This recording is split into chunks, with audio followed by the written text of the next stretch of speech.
Vítajte pri ďalšom dieli podcastu Pivný puls, zhrnutí najdôležitejších noviniek z pivného sveta za minulý týždeň. Dnes začneme s nepokojivou správou zo Slovenska. Podľa článku, ktorý priniesol portál opive.sk, na Slovensku chýbajú vianočné špeciály z produkcie slovenských pivovarov. Jedinou možnosťou, ako ochutnať vianočný špeciál, je siahnuť po produkte českých pivovarov.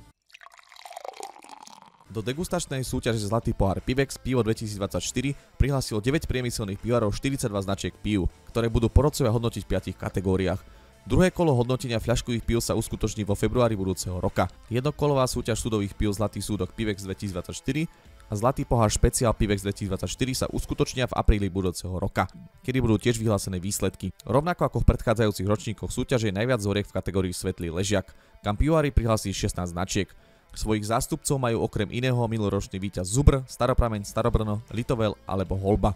Okrem svetlých ležiakov sa priemyselné pivovári stretnú aj v kategóriách svetlé výčapné pivo, nealkoholické pivo, tmavé pivo a miešané pivo nízkoalkoholické a nealkoholické. Spoločnosť Heineken Česká republika oznámila významné kroky k smerom ekologickej udržateľnosti, ktoré boli dosiahnuté v pivovároch Krušovice, Starobrno a Veľké Březno.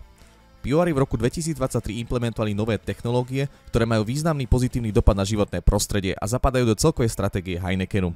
Tá smeruje k dosiahnutiu nulových emisí vo výrobe a k minimálnej spotrebe vody. Vďaka novým technológiám sa Heinekenu podarilo znížiť emisie uhlíka od roku 2018 o 10%. Od roku 2018 sa spotreba vody v pivovároch skupiny znížila o 15%. Kráľovský pivovár Krušovice sa vo svojej prevádzke zameral na niekoľko inovatívnych opatrení. Patrí medzi ne inštalácia kotla na bioplyn, vďaka ktorému je možné spotrebovať až 100% bioplynu produkovanom v čistiarni odpadových vôd.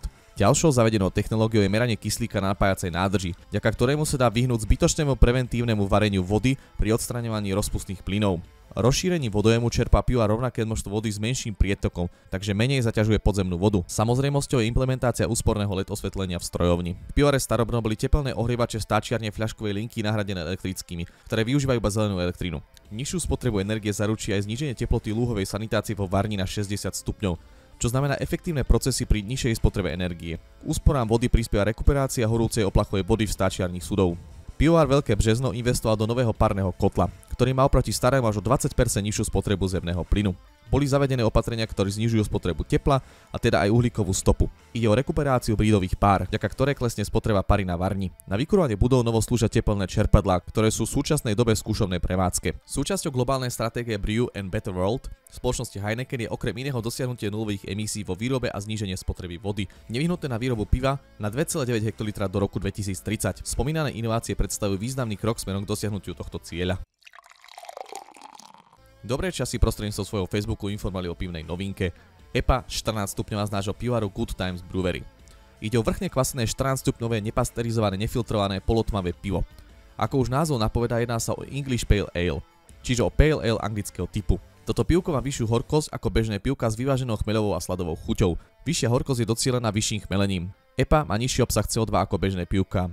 Je varená z jačmených sladov, anglického chmelu a je vykvasená špeciálnymi ale kvasnicami. Obsah alkoholu je 49%. Stále viac Američanov si žiada pivo s penou a v krajine sa začínajú presadzovať európske technológie, nie všade je to však jednoduché. Vďaka európskym technológiám objavujú Američania také špeciality ako je hladinka, šnit alebo napríklad mlieko, ktorých každý prináša iný zážitok. Mlieko je najlepším začiatkom pre skeptických konzumentov, dáva im šancu spoznať rozdiel, ktorý pena v pive robí a umožňuje im penu skutočne ochutnať. Opisuje Emanuel Negron, ktorý si v októbri otvoril bar Little Lager v St. Louis, jeden z rastúceho počtu pivných podnikov, kde sa čapuje pivo s penou na českých technológiách. Podľa pivnej znalkyne a degustátorky Len Blairovej obsahuje pivná pena vône a chute, ktoré prispievajú k celkovému chuťovému zážitku. Ide najmä o sladovú sladkosť a chmelovú horkosť. Pena ale môže prispievať aj k vnímanej krémovitosti a telu nápoja. Nový trend zo sebou pre amerických hostinských a barmanov nesie popri zvýšenom záujme aj vyššie náklady. Zatiaľ čo existujúce výčapy výjdu na $65, české zariadenia Lukru výjdu na $260 až $400. Investícia sa ale vracia. Penivé pivo popri lepšej chuti totiž prináša aj ďalšie pozitívum. Vyzerá atraktívnejšie a fotky s penivým mokom sa lepšie hodia na sociálnej siete. Dánsky študenti vyvinuli model umelej inteligencie, ktorý dokáže predpovedať, aké víno nám bude viac chutiť. Jeho princíp sa ale dá aplikovať aj na pivo alebo čokoľvek iné. Ide tiež o ďalší posun v porozumení strojov ľuďom. V minulosti sme sa mohli stretnúť s modelmi umelej inteligencie, ktoré dokázali rozlíšiť sladké a slané chute, alebo tými, ktoré vedeli analyzovať pachy. Teraz skupina výskumníkov z Dánskej technickej univerzity, Kodanskej univerzity a Caltechu vymyslela algoritmus, ktorý dokáže uchutnávať vína a vyberať z nich to, ktoré má človek najradšej. Dokázali sme, že ak model nakrmíme dátami zloženými z chuťových dojmov ľudí, môže algoritmus presnejšie predpovedať, akému vínu dávame individuálnu prednosť. Hovorí Thorna Bender, študentka a vedúca štúdie. To je na ne všetko, na zdravie a zase o týždeň pri ďalšom dieli Pivného pulzu. A nezabudnite, čo je pre pivo dôležité, vypiť ho.